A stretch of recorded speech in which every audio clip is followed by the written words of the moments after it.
Alright, what's up y'all, Ticker Fan here. As I was about to title today's video, we're here to ask, did 7-3 centers actually get nerfed in NBA 2K23 after this recent patch? So, in case there are some of you out there that aren't really aware or haven't really hopped on the game recently and just want to be informed about this stuff, essentially, a patch hit where close shot mashing is now extremely contestable. It wasn't something that really influenced too much driving dunk or driving layup or anything like that, and standing dunks are still as good as they used to be as well, but close shot mashing, things that have to do with close shot, between post hooking, close shot takes in general, just anything to do with the close shot rating itself has been really put in the dirt, if you want to be completely honest. So with that comes a lot of consequences to the super tall builds that are more made for actually like interior contested finishing. Obviously when it comes to smaller heights like 6'11" and 7-footers and stuff like that, you use mobility and speed to get open takes a little bit more than, let's say for instance, the 7-3s and 7-2s are more meant for contested finishing because you don't have the speed to essentially get open off the pick and rolls or just rim running in general, aka actually diving to the hoop and trying to get away from your point guard. But anyway, we're here to talk about that in today's video, so I hope y'all enjoy. If you do, for to drop a like, sub if you're new, turn on the noties, all that good stuff, and like always, try to win 2,000 likes. So first and foremost, let's talk about how the 7-3s are actually just kind of penalized in this game in general. I didn't think they were super good builds even before the patch, for this reason specifically. So as you can see, you have 75 vertical and 80 driving dunk with this current build with the minimum weight, but it doesn't get you Hall of Fame rebound chaser. Now, you will see later in the video, I do showcase a 6'11" and 7-footer that actually don't even have Hall of Fame rebound chaser, so I know it's a little bit biased in that sense, but the problem is, this build's perimeter defense is lacking so heavily that you cannot play backside defense with this. You can't help your lockdown on a screen with a build that's 7'3". You're gonna be way too slow, your perimeter defense is way too bad, your steal rating can't really play passing lanes as you try and recover. This build belongs in the corner on defense or in the paint in a 2-3, and sometimes that's still even a liability to your team because if you're playing against 5 out, you cannot run 2-3, simple as that, whether if it's rec center, anything like that. So now let's talk about the whole weight situation. So like I said, you have that 75 vertical, 80 driving dunk. 80 driving dunk is really nice for the quick drops and it makes you a pretty good threat as far as pick and roll goes. You actually need it to an extent, 100%, because the efficiency of catching the ball and getting a really clean, efficient dunk is really important. So if you go higher on the weight though, to the point where you get the Hall of Fame rebound chaser, aka the 99 O board, people prefer that 100% on the meta center builds, so to say. The problem is the meta center builds are 7-2, and for this reason specifically as well. As you can see, the driving dunk then drops down to 78. You're only able to get front clutches with that, and you can't get the quick drops at all. Not to mention for the limitless takeoff, you need 79 driving dunk anyway. So this whole 237 weight for the 99 rebound doesn't exactly work regardless. Not to mention, the vertical going below 75 makes it so you can't get elite big man standing contact dunks, where at a super tall height, you would prefer to actually be able to get those, obviously the standing dunk being like 90-ish, something like that, and the gold rise up. You would want to be able to get the big man elite standing contact dunks, but with this build you can't even do so. So I have never been a big fan of 7-3s in the first place, but now to showcase what a meta 7-2 build kind of looks like, we'll go ahead and just show that and compare and contrast it to the 6'11" example build that I have as well, for what I really do think can be the new meta center build, so to say. So as far as these 7-2s go, essentially you're going to want 231 in the weight. As you can see, it's going to give that offensive rebound at 99. We also can get the strength to 76, so you can get that silver brick wall as well, which is going to be super necessary if you plan to use this as a screener in any sense of just playing comp pro-am at all. And then 8-foot wingspan, which is the max. So with this, you're able to get 82 driving dunk. We're only going to go with like 80 as well though, and we would prefer to at least have 80 standing dunk on this type of a build. Now, here's the problem and where you kind of get to this conversation, right? So I know a lot of people prefer the popper builds where you can get that three-pointer up, obviously like the 78, and you would probably want your mid-range to about this level as well so you can get the shooting badges that you would need to get catch and shoot. It's pretty cheap. I would definitely recommend it if you're going with a popper build because it definitely makes sense to get that shooting badge loadout instead of having to add +4s or something like that. As you can see, like if you went with, let's say, the minimum mid-range, you would have to put +4 shooting into it, and that's not exactly ideal to be spending all those points when you could just go with the 73 mid-range. But anyway, the problem with the poppers, you end up skipping out on a lot of really important things that I would argue are pretty important to the sake of being a center. So for instance, our defensive rebound is down to 84. I would not recommend going 100% into defensive rebound either and not doing O-board, because with being this big, you are going to be the screen setter of a comp pro-am team. It's about as simple as that. So As far as defense rebound goes, the next badge point we can reach is 89. If you go all the way up to this, as you can see, you are really hurting your overall caps. I mean, going from 84 D-board to 89 in general is costing you nearly like 2 overalls. And then also with this build, we can't provide any quote-unquote drag. That's what we call it, essentially, where when you can catch the ball and do something with it, that is drag. And you have no speed with ball, no ball handle, no acceleration. You can't really provide anything in that aspect. You're really just more so like built to just sit below the basket and just be a standing dunker and an offensive rebounder. And then yes, you could still be a pick and popper, 100%. That's the point of the build, obviously. But as you can see, we're able to get that 90 standing dunk. We definitely want that. But then here's what we're cutting out on. We have obviously no driving layup, which is plenty fine. That's okay. But keep in mind again, our comparison between the 7-footer or 6'11 to the 7'2 is going to be a lot more driving dunk. We're also going to have way more drag ability of that ball handle and speed with ball. The perimeter defense and steal rating are going to be through the roof in comparison to this. And then also the speed, acceleration, and vertical are, again, through the roof compared to it as well. So we're going to end up trying to get a couple extra interior defense for the extra badge points, maybe some more free throw as well, just to be like more reasonable to hit with. And then from there, it looks all decent and stuff, but at the same time, we're pretty low on the finishing badge count. It's only 16, and there's really no necessary way of going any higher than this, to be honest with you. I don't think you really want to go invested way more into driving layup. No way we're doing post control, and close shot is just so tough to be reasonable to actually go up on anymore, to be honest with you. And again, you're going to be cutting out on a lot of important things, like what are we dropping here? More mid-range, and you're just going to end up with that shooting badge problem as well. You can't take away from anything playmaking. Obviously, all we have is 76 pass accuracy. Can't take away from anything defense. We don't want to be a liability on the perimeter entirely. And then, obviously, gold anchor is kind of our bare minimum, in my opinion, as far as a build that's this tall.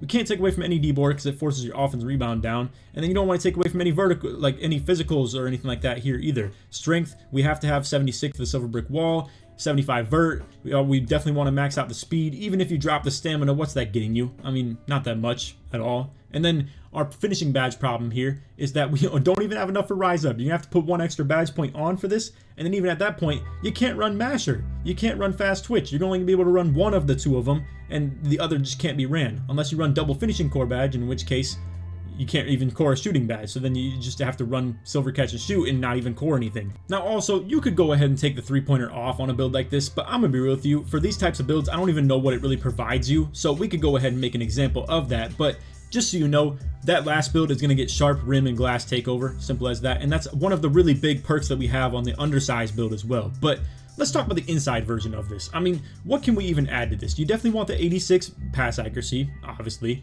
In my true opinion, the inside version doesn't even look that much better than the popper, to be honest. So I'll put it like this. My power ranking as far as the bigs in this post-patch update, so to say, I think the 7-foot inside bigs are really, really nasty. I think the speed and vertical acceleration, the drag ability you have with that ball handle is really elite, not to mention the driving dunk ability you have too, is so fire. And honestly, I think after that is probably the 7-2 poppers. I think the 7-foot poppers are okay. They're probably like my third favorite of the 4 that we're going to talk about. And then my fourth and least favorite is probably the 7-2, 7-3 pure insides. I think they're just complete liabilities, if you ask me. I don't think they provide that much elite rebounding. I know you still have 99 at the end of the day, but 75 vertical, it's not that amazing if you ask me. I mean, interior defense and block are right where they need to be. It's just the trade-off of not having any shooting on it definitely hurts. And my point is, with this update, I know a lot of people think, oh, if I'm going to make an inside big, it's got to be tall, because I want it to be able to dominate on the interior and be able to just make contested finishes and mashing and stuff like that. But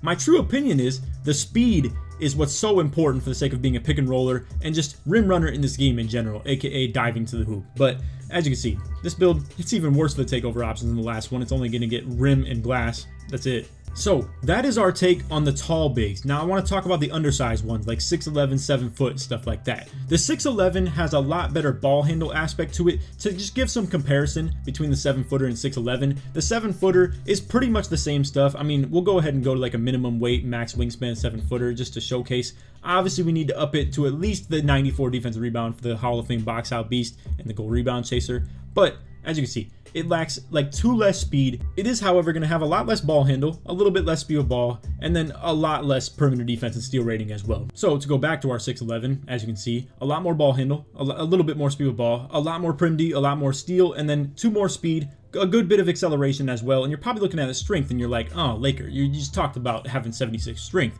You need that. Well, the nice thing is too, we're actually gonna go with the 89 interior defense for this, because if you did try and get that strength up, and we'll just go ahead and showcase, if you did try and get that strength up to the max, it's only gonna go to 75, and if you go up on the weight, it's gonna drop the speed. The point of this build is definitely to have the absolute most possible speed we can have, because 79 is elite, man. Being 6'11 with 79 speed is freaky stuff, bro. And again, you have the acceleration, you have the ability to drag and just catch the ball, run, dunk. Simple. And then you also have 70 ball handle. It's going to be that LeBron James size up escape as well. We still have the 76 pass act, 93 driving dunk for gold posterizer. Not to mention, we even still get elite contact dunks off the 82 vertical as well. We even have 99 block and Hall of Fame anchor. You could take this off if you would like to add other aspects of your build between more vertical or even post control driving layup if you would like.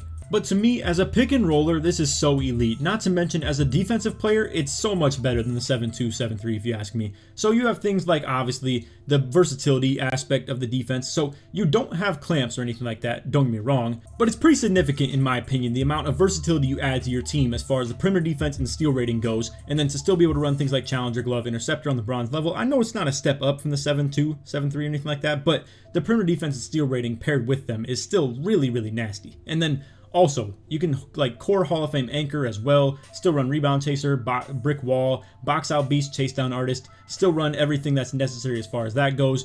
Again, the drag ability, and I really want to talk about the takeover. Team takeover boost is something that is really, really significantly different on these 7-footers and 6'11s than compared to the 7-2s. It's nearly impossible to get that type of stuff on a tall big because you can't get the ball handle and speed with ball high enough. If we take things like this all the way down, just as an example, and go all the way into pass accuracy, I'm telling you guys right now, it's not coming out with play take. It's as simple as that. This is strictly something you need to pair ball handle and speed with ball with. Like, not even 92 pass accuracy alone can get that. And as you can see, 7-2s and 7-3s can't even get this level of ball handle and speed with ball in the first place. So now to talk about what this could add to your Comp Pro-Am team rather than just talk about Rec Center. For Comp Pro-Am, this is actually a very niche, cool, different style that could actually allow you to even have someone like Tonic on the court if you guys are familiar. So my point is, most centers' roles is to guard the corner on defense and be the pick and roller on offense. With this build, you would be the pick and roller on offense, yet still be able to play backside defense on, like, obviously P and RD is pretty much what I'm saying. Because you have the speed, you have the versatility, you have the perimeter defense and steal ratings to be able to do stuff like that, and you can recover, you can like play good bait defense and stuff too. It's not going to be as amazing as a 6'9" is, but this build can play two different defensive roles, whereas the 7-3 and 7-2 is pigeonholed into that corner on Comp Pro-Am. Now, I know for Rec Center players, you're probably thinking, I'm just going to sit paint in a 2-3, but against 5 out or pick and poppers and good spacing like that, or just against good guards in general, you can't afford to sit down in the paint. A good guard is going to just absolutely work pick and roll against even the best lock in the game, and if you're not there to help at all, it's a problem. You can't just sit down in the paint on a 2-3, even if you're playing against an inside center. They're going to hold a screen, the guard's going to get wide open on the wing, and you're not going to be there to help because you're just way too slow, you don't want to recover, you don't want to risk stepping out of the paint that far and obviously deal with like help defense.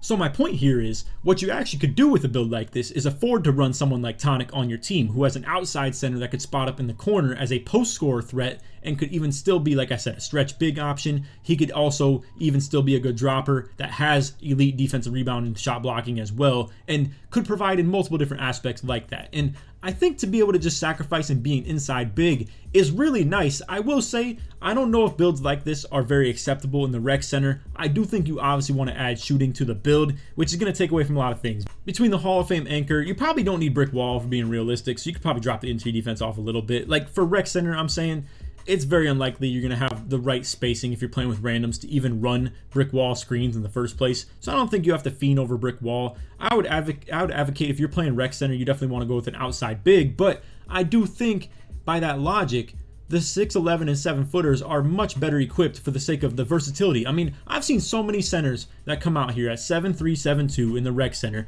and then they guard someone like Tonic, who's 6'11 outside big, and you get stuck in man defense. You have to guard this dude on the wing, wrapping around, dexing around, and stuff like that too. You can't play any help defense for your guards because they chase and like try and find people into the paint and just follow them and stuff right there. And then when you drop, nobody's there to rotate to you on the perimeter, and you just are getting lit up constantly on outside threes by a 6'11 popper or something like that who is just spamming 3-pointers, or 6'9s even for that matter. It's a telltale true story that's just happened year after year after year, all the way since like 2K16. I've seen people who come out with like inside attacking guards and then they attack the defense, and then they draw the bigs down, and they just hit the outside centers every single time. Simple as that. And it's the true story. You just can't come out here with the 7-2s and wreck, if you ask me. Now, it's a whole different story if you play Comp Pro-Am, or if you play Sweaty Rec that's going in with a full 5, and then you can just run zone defense and put your big in the corner or something like that. Or again, if the opposing team isn't that good, you can just stick them right in the paint. It doesn't always work like that, though. I'm gonna be real. But again,